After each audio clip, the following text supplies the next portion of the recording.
Are you looking for the perfect meal or snack that can be eaten any time of day? It doesn't matter if it's breakfast, lunch, dinner, or afternoon tea.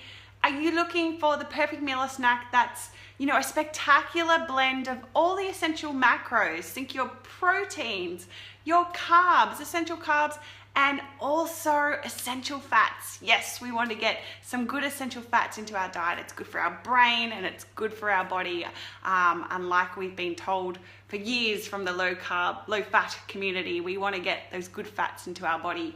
Are you looking for the perfect meal or snack that actually keeps you full? Like something that makes you feel satisfied, something that makes you feel like you've had something hearty, and something that's not going to have you hungry an hour or two later and rummaging through the cupboard or office bicky jar because you're left unsatisfied and not full. Unsatiated might be the word. And something that also tastes spectacular. If you are in the right place, because tonight I am going to be teaching you how to make that food. But first, before I teach you, I am Jen Richards, co-creator of Rumbles Paleo, the most spectacular gluten, grain and dairy-free company in the universe. Yes, they don't even have anything as spectacular in Mars. No way, Jose.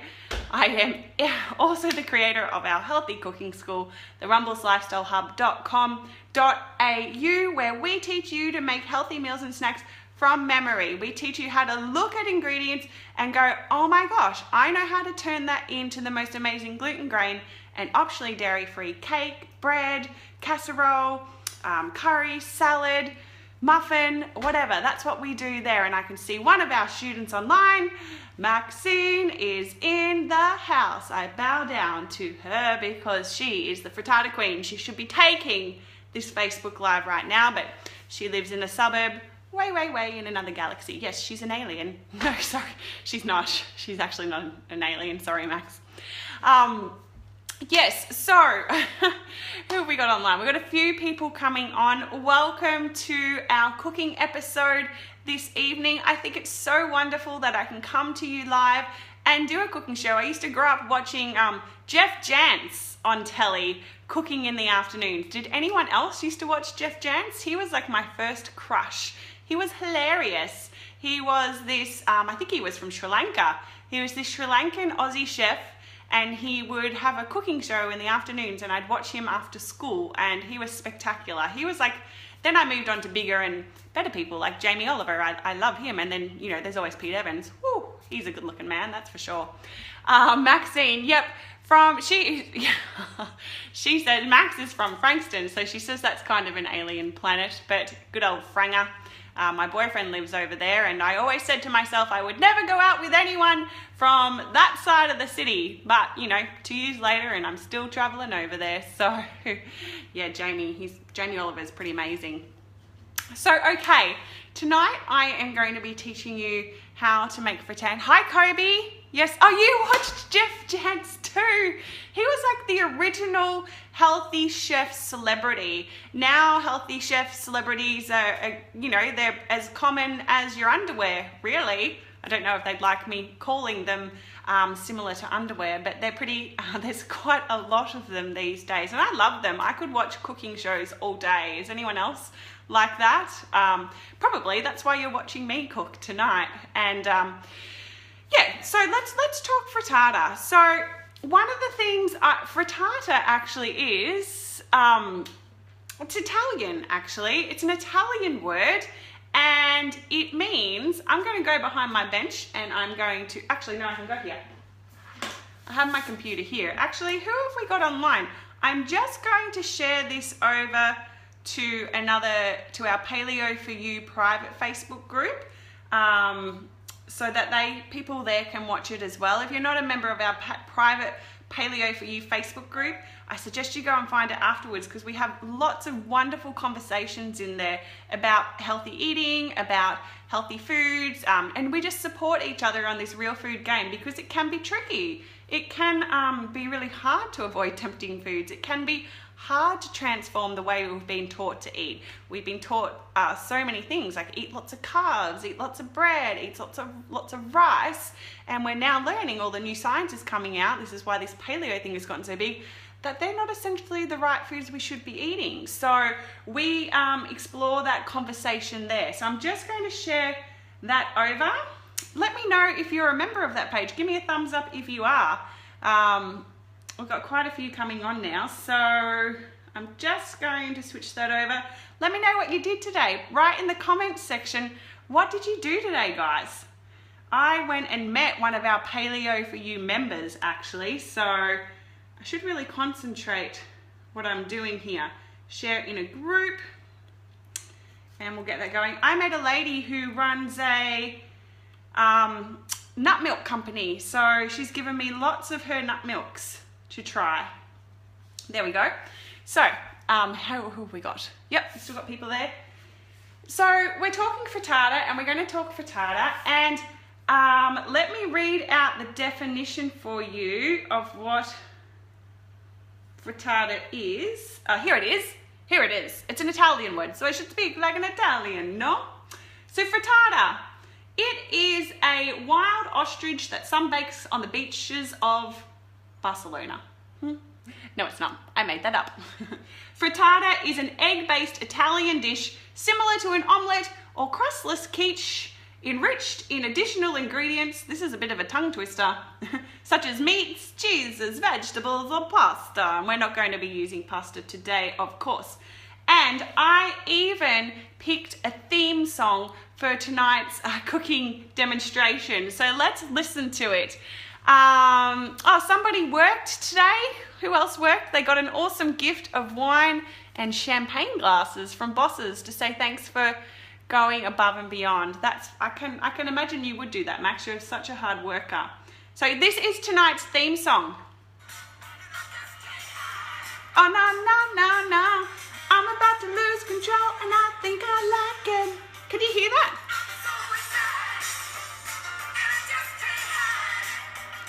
I'm so excited. Get it? Get it? Excited? That's like the most original joke ever, isn't it? Okay. My boyfriend would be proud of that because he loves dad jokes. So I did that for him. That's going out to you, Dave. That's my dad joke for tonight, and I won't do any more, I promise you. We're going to talk frittata. Now, frittata, we have a whole module on this in our healthy cooking school. And frittata is one of those foods I just always have in my fridge. I bake up one in bulk, which I'm going to teach you to do tonight, because you fill it full of veggies, and it's got all the eggs, which are full of protein, and the eggs, which are full of your essential fats, and you can just cut off pieces of it ad hoc whenever you want. So imagine getting up every morning, and I know a lot of people struggle with breakfast. I work as a weight loss coach at my own private practice called Matrix Regeneration, and a lot of people struggle with breakfast. They're like, I don't have time to cook a hot meal. All I can do is just grab some toast and grab some cereal, and that's it. And when you pre-make this frittata, you've got your hot meal ready, already cooked. All you need to do, it's in the fridge, you're gonna pull it out, you're gonna slice a piece off and pop it in the microwave for a minute. And you have a healthy breakfast full of your eggs, full of your vegetables, and full of like sustaining ingredients that are going to give your body nutrition. The thing is, with cereal and toast, there is no nutrition in that. There are no vitamins, there are no minerals. So when you eat that for breakfast, your body doesn't even think it's eaten at all, because it's not getting any of the nutrition it needs to function properly. So come a couple of hours later, yes, the food's going to fill you up to a certain extent. All it's going to do is fill up your stomach, but your brain's going to think, I haven't eaten because I haven't gotten those minerals and vitamins. So in a couple of hours, it's going to send you looking for food because it doesn't believe it's eaten. Also, there's other things to do with breakfast cereals and toasts.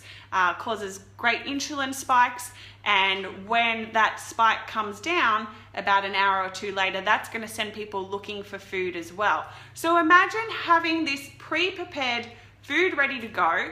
Imagine that it's going to keep you going for 4 or 5 hours. Imagine being able to get through your morning without thinking about where's the coffee pot, about thinking about, oh my gosh, I just need a biscuit to get myself way through. And if you've got a Rumbles Paleo biscuit, by all means eat one. But you know, often when people don't have a nutritious breakfast, they go searching for sugary foods because it's going to give them that big punch of energy that they need to get them through the morning. So frittata is spectacular because it's all ready to go, keeps you full, you can power through your morning without thinking about food, and you feel satisfied. I know when I used to eat lots of cereals, I'd have this small bowl of cereal with skinny milk and I would just feel like I hadn't eaten it all and it would make me miserable. So this is the meal for you for your breakfast, or cut a piece off for your snacks, cut a piece off for your dinner, serve it with a salad. I cannot go on about how amazing it is to have one of these baked and ready to go in the fridge. So Maxine is saying, you sound like Valentino Rossi, my favourite Italian. I don't know what that even means. I love your taste in music, Jen. Yes, 80s music. You should all cook to 80s music all day, every day. So let's make this frittata. Can anyone relate to what I was saying about having the toast or the cereal in the morning and then you're just like a few hours later you're hungry, or when you have that you don't feel satisfied? Does anyone relate to that? And if you're watching the replay, do write your comments in there as well, because I will come back and look at them as well. And the thing is, when we don't have nutritious foods throughout the day, we're more likely to later on in the day to cave into unhealthier foods, because a lot of people, a lot of my clients who I work with, they limit their food throughout the day. They have a really small breakfast and they keep pushing through the day. They don't have time for lunch, and it gets to like say 3 or 4 o'clock and they could eat anything, and they just get back to their house and they don't care what it is because they're so famished, they're so hungry that they just delve into the cupboard and they eat everything. And I don't blame them. If you haven't given your body enough nutrition, then you are going to go searching for food. And by the time it gets to 3 or 4 o'clock, it doesn't matter what it is. You just want to put something in because you're tired, so you're eating emotionally, and you're starving, so you'll just throw stuff in your face, really. And I can speak from experience because I've done that. Cody's been skipping breakfast. Yeah, a lot of people, maybe you want to eat breakfast a bit later, and that's the good thing about frittata is you can take it with you. So if you've got to go to work, just slice off a piece, and when you do start to get hungry, eat it then. I encourage people to listen to their body clock, and if you're not hungry first thing in the morning, maybe just wait until the hunger calls, but have this ready to go so that you're not dipping into the biscuit jar, or you're not, just having the cereal because it's there and it's easy. So yeah, listen to your body. Try to enter into a conversation with your body. It knows what, it's much more intelligent than our brains like to give it credit for. So when the hunger starts, then start to feed it. A lot of people, don't eat breakfast, and they do say it's the most important meal of the day, but listen to your body and see how you go with that. G'day, Kamal. How are you today? Good to have you on board. So yeah, let's get this cooking, all right? Has anyone made frittata before? Yeah, just give me a little thumbs up, give me a little comment, or what do you have for breakfast? What are some of your go-to breakfast meals that you have? Some healthier options as well. What do you have pre-prepared? And let's let everyone else learn from each other as well. That's what's so good about Facebook Live, is we can interact with each other. It's not just like a one-way conversation like someone on the telly. You can give me your feedback. You can give us your ideas, and we can all share and learn from each other, and that's one of the most spectacular things. Hi, Michael. Michael is the fisherman of our Paleo for You group, and he is the king of fishing and tinning tuna. I missed what you said. What's he saying? Never want to eat breakfast, but over the last 2 weeks, eating 2 eggs quick and gives me everything I need. Yeah, eggs are they're like the most perfect, nutritious thing in a little shell. Kobe, yeah, it would be great to have something healthy and nutritious on hand for when the hunger sets in. Exactly. And when you do eat this, it's going to satiate you. Your brain is going to go, yes, protein, yes, carbs, yes, healthy fats. I've had something really sensible to eat, and I'm happy for the next few hours, okay? So let's get into this. The recipe I'm going to cook with you tonight is on our blog, and I will include the link below. It is part of a breakfast cookbook I have put together, so you can download it and print it off with all the other recipes we've been doing over the last few weeks. We had the sweet potato ice cream. That's pretty cool for breakfast. And a lot of you made it and have shared the photos, so thank you. And if you haven't made the sweet potato ice cream, please go and make it. It's really confusing to your taste buds and your mind. It's like, what is this? I think it tastes good, but I'm not sure if it's supposed to. So it really plays games with your mind. We've got the breakfast crumble and we've got the banana bread there as well in the book. And there's a pizza bread, which I'll be teaching you next week. So let's get into it. You're like, stop yabbering away, Jenny. So I'm just gonna come behind my bench. And so we're making in bulk. We want this to be in your fridge, ready to go, so that you can just grab it. You can eat it cold or you can eat it hot, okay? So you're going to get 12 eggs. I hope you can hear me. Give me a thumbs up if you can hear me, because I've stepped away and I don't have a microphone to work with here. So I've got to buy one. So 12 eggs whisked in there. And the good thing about this is when I bake this, good, we got the thumbs up, yep, people can hear me. I know that there's 12 eggs in there. So if I cut my frittata into 6 pieces, I know I'm getting 2 eggs plus all the veggies as well. So I kind of have an idea of what I'm eating and the nutrients I'm getting. So this is a green and lean frittata I'm making. Oh, and I left one of the ingredients in the fridge, but I'll tell you what that is. So I've got 3 zucchinis. Now the zucchinis I grated up were huge. You might want to use 3 small ones. These ones are really big. We're really big, so that's why I've got so much. You can use carrot as well. If you don't want to use just 3 zucchinis, you can mix it up with carrot. So grated carrot, grated zucchini, pop that in there. And because I want to get as many green veggies into me as possible, I always think about food from a logic perspective these days. I didn't always. I think about what Mother Nature gave us the most of in abundance. And I actually learnt this, if Kamal's still watching, from a lady called Sherry Strong. And I know Cam interviewed Sherry Strong. And she talks about this logical principle of whatever the world gave us in abundance, well, probably that was a message from Mother Nature, from Source, from a higher power, whatever, that maybe we should be eating the most of that. So the world's mainly water. So maybe we should be drinking a lot of that. Then there's a lot of greenery in the world. There's lots of green veggies. There's lots of, fauna and whatever, I don't know what I'm saying. So if there's lots of green stuff in the world, maybe we should next be eating a lot of that. And then I think about other veggies that grow in abundance where we live. Well, we eat those. Fruit's a little bit harder to get. It normally takes a long time to grow on trees. You have to climb to get it, so we eat less of that. You think about meat. We had to hunt it and we had to catch it, so maybe we eat a little bit less of that. So I know that greens are really good for me. I know that they're prolific in nature where I grow, so I should be eating a lot of those. I've also got a whole broccoli cut up here, quite small. You want little bits? I'm going to put that in there. And I've got a bunch of asparagus as well. Now, they always say remove the woody ends from asparagus, and you know where the woody end ends because you just snap it off, and that's the bit you want to throw away. And I've just cut that up into small pieces. And I've also got a chili cut up. Now, chili isn't in the recipe, but I'm obsessed with chili, so I'm going to put it in and, add whatever spices you want in here. There's no rules. I have a recipe there. Feel free to use what you want. Feel free to substitute ingredients that you like.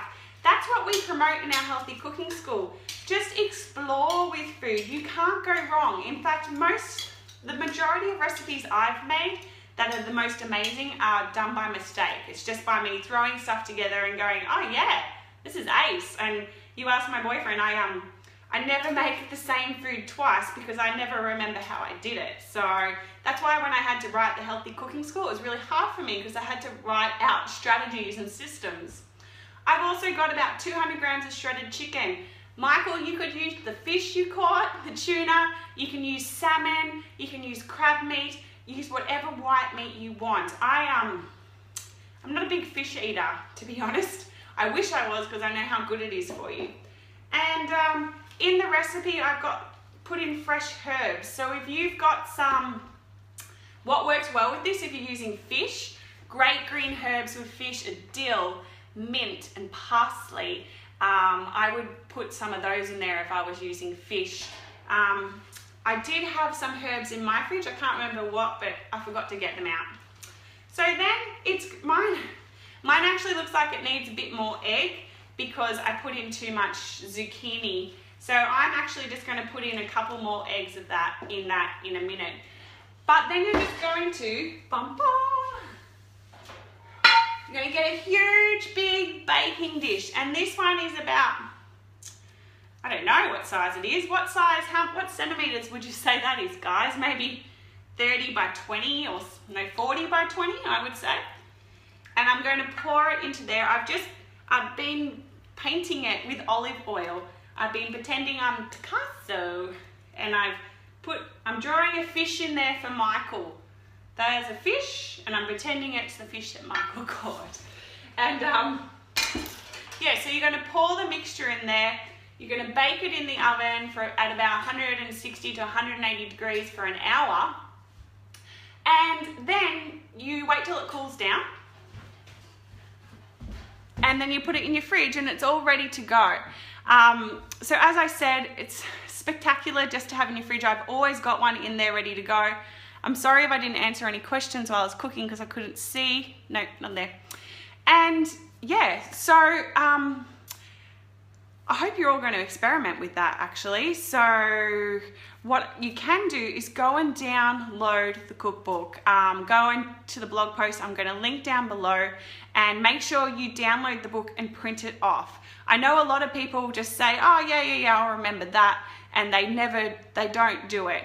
What you've actually got to do is go print it off, have it with you there in the kitchen so that you remember to take action on it. That's the most important thing. Instead of saying, yeah, I'm going to do that right now, after this is finished, just go to the blog, print it off, and actually make this happen. So, yeah.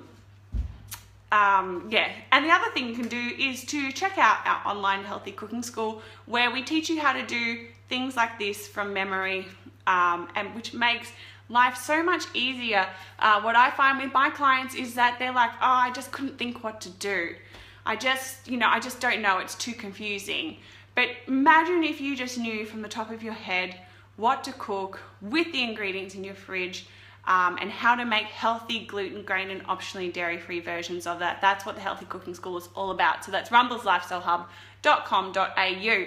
Any questions? Post your questions there. I'll stay online for another minute to see if anybody's got any questions about the cooking, any questions about the ingredients, any questions about how to cook it, any questions about my love life. No, I'm just joking. I wouldn't answer them anyway. Oh, I probably would. I'm pretty open actually. So three things to do. Download the recipe, go to the Healthy Cooking School, and you can join the Paleo for You private Facebook group too. So that's 3.